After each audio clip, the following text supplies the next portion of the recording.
Hello, everybody, and welcome back to another exciting, but probably shorter, episode of Chocobo Dash. I'm one of your hosts, and the better of the two, Nell Celestine. And I'm your other host, and the smarter of the two, Elliot Lefebvre. Oh, sure. Take the... Nah. I don't even have...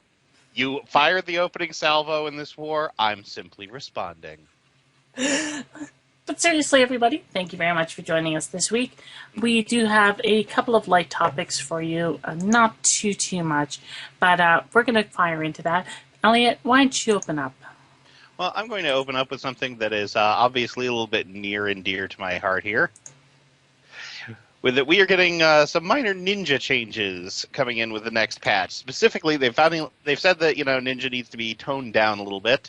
So we're getting a couple of specific adjustments. Ninjas are getting the TP cost on a couple of actions increased by 10, and we're also getting our poisons will no longer improve all damage. They will only improve our physical damage.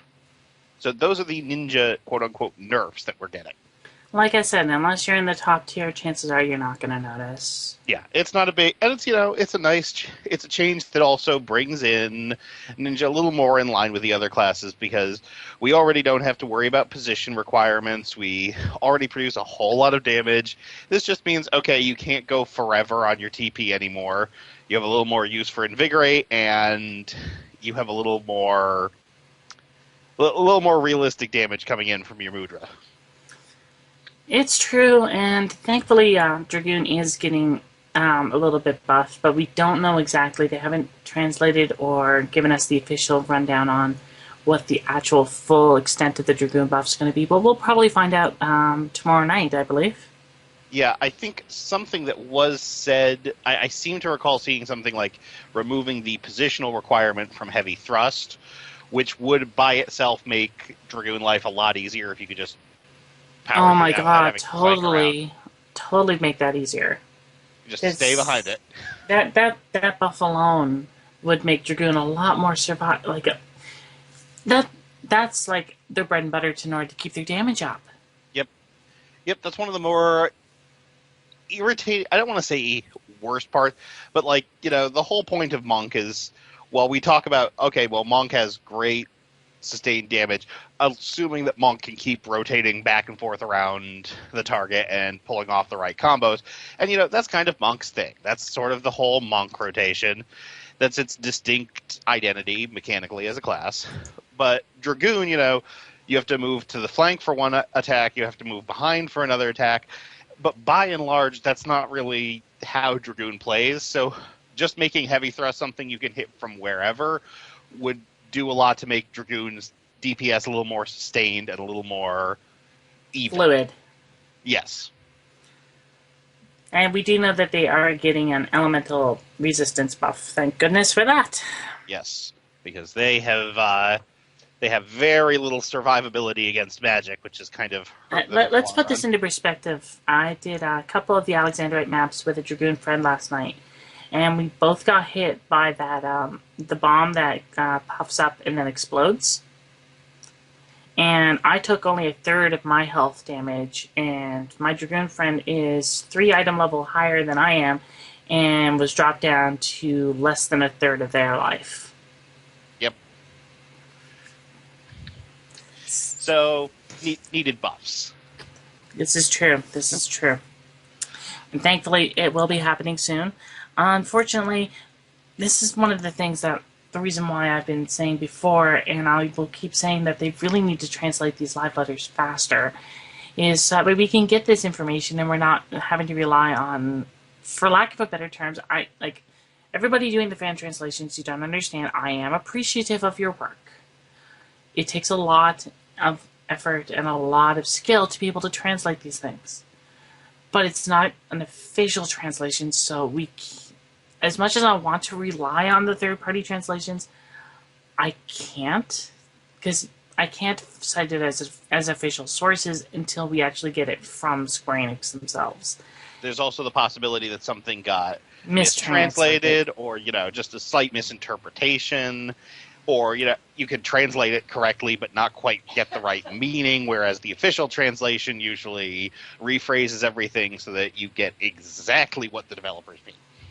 Yeah, and so once again, I appreciate what the fan translators do, because right now, as it stands, Square is really, really slow on the uptake for getting us the translations, so you guys are doing a very valuable service for the community. Unfortunately, it looks like in the last week and a bit, the fan translation has caused some major, major damages on the forums. Yep. People have been very upset about aspects that may or may not actually be in the patch. We don't know because we don't have an official translation, and we don't have, all we have are fan translations, which can be incorrect or incomplete or missing context or any number of things. We love the people who do fan translations, but they don't always catch all the nuance. And the result is also that if you have 5 fan translations floating around, you don't know which one is more accurate. So it's kind of like rely on one, rely on a bunch, and then some are completely different, some have slight differences, and it's not their fault, and I don't blame them. I just wish Square would translate their stuff faster, because I think we're going to get the translation for this live letter after the patch goes live, which is ridiculous. Unless it's happening today or tomorrow, that's going to be the case, because if you had missed it... considering they don't work on Sundays. Yep. And if you had missed it, the patch itself is going live. The maintenance starts tomorrow, and on Tuesday, we will have the patch live, and we will be able to get married and all that fun stuff. Yeah. Not to one another. Nell and I are not getting married. No. Sorry, I have standards and tastes. Yeah, low ones. What? You heard me. But no, seriously. It's actually going to be pretty interesting regardless. I'm looking forward to seeing some of that. But some of the other things that have been asked on the forums that I've seen lately is people have been asking for, before Heaven's Word, not now, but before Heaven's Word comes out, to release the restriction on Final Coil, which I can understand that, because by the time Heaven's Word comes out, everyone's going to be massively grinding to the next... To level 60, and they're going to be working on trying to do the new endgame dungeons rather than going back and trying to do Final Coil, which I can't really blame them on. So, I don't remember if this was said at the FanFest or if this was said after, but I do believe they said something about changing how it works or removing the restriction around 2.55.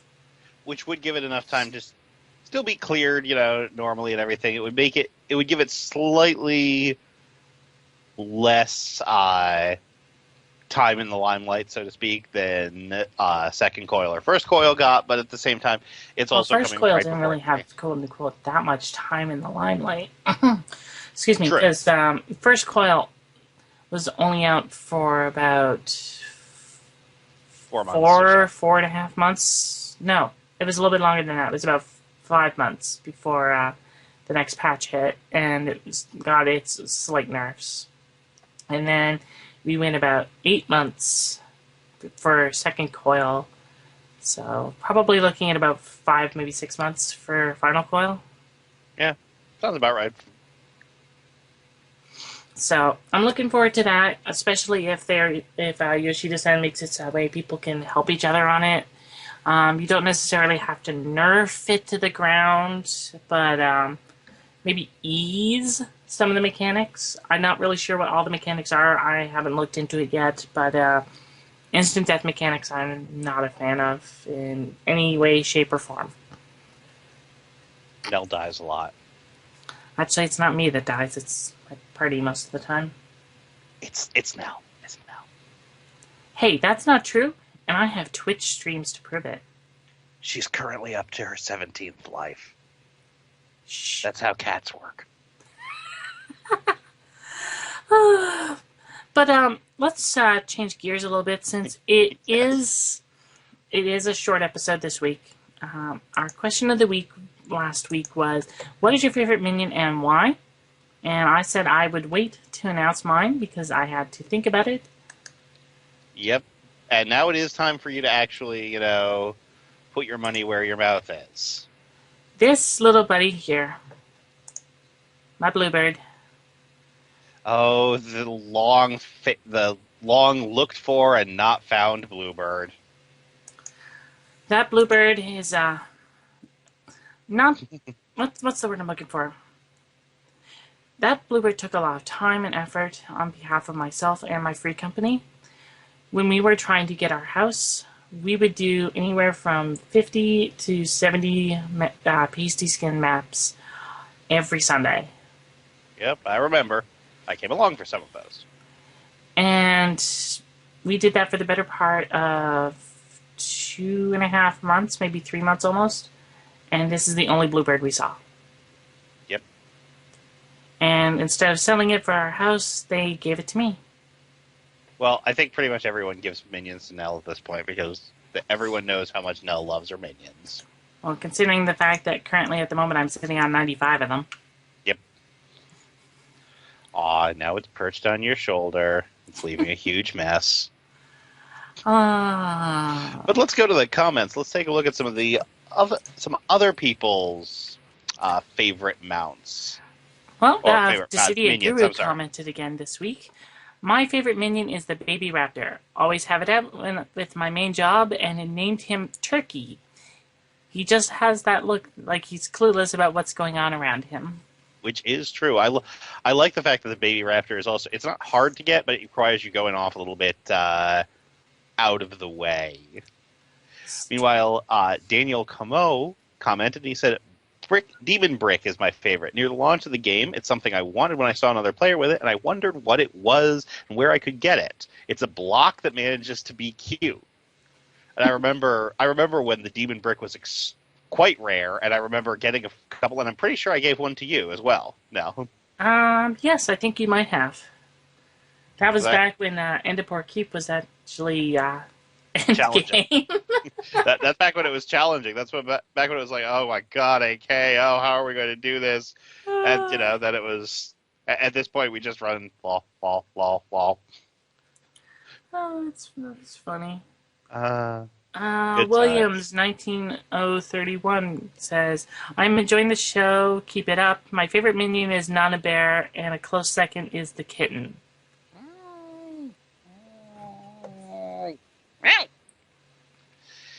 And then Barry Earp also commented and said, out of all the minions, the closest to my heart is the fledgling Dodo minion. It was one of the first minions and inspired me to become a pirate. It's the mascot of my imaginary pirate crew. Together we sail the mighty seas, looting treasures and doing shady black market stuff because we're pirates. Arg! My dearest in-game friend, the Dodo. What? No, actually, I can totally see it. Look. All I can picture now is the Dodo minion with an eye patch. Look, if you played 1.0, just like pirates, dodos were the scourge of the coast.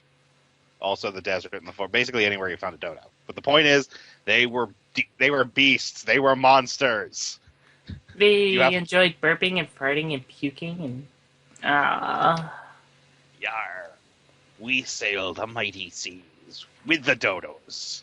Well, as much as I have to say, yes, the Dodo minion is adorable, but I can't see how it's a pirate crew symbol. I can't. But hey. I guess that's why you're not a pirate. This is true. That might be the reason. But it's time for another question for us to ask this week. And, Nell, do you have one in mind, or do you want to let me take this one for a whirl? You know what? I think I've got one in mind, considering where we are. Okay. Do you plan to get married in-game for any reason at all? It doesn't have to be for the wedding. It could be for any potential items that come out of it. But do you plan to get married in-game at all? Oh, and now we've got some rain. Because it's rain on a wedding day. Okay, I'm going to stop now. Ours. I'm going to have to stop there now. It's copyright infringements, and I don't want the episode blocked. But I know Nell and I both are planning on making use of the in-game wedding system. I'm planning on making use of it on more than one character because I play more than one character because I'm insane. This is true. Elliot is insane. I have proof. Yep. It's legal and everything. But so we do, in fact, we both plan to use it, but, you know, do you want to use it? Are you using it for role-playing purposes? Are you using it just because you want some outfits? Are you using it just because there's a thing and you have to make use of it? What are you and why? Yeah. Sounds like a legitimate question to me. Yep. Beats my question.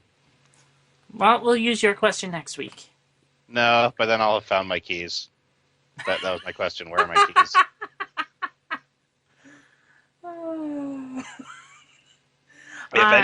If you or anyone you know has information as to the whereabouts of my keys, dating myself with the reference there a little bit. Yeah, you are, because I'm not getting it. Come on, Unsolved Mysteries. If you or anyone else you know has information about the whereabouts of... No. All right, I think that's it for this week. All right, if you do have any comments, suggestions, or feedback, please feel free to leave a comment in the box below. Like, share, and subscribe if you haven't already. You can follow us both on Twitter. I'm Nell Celestine. I am Elliot_Lefebvre.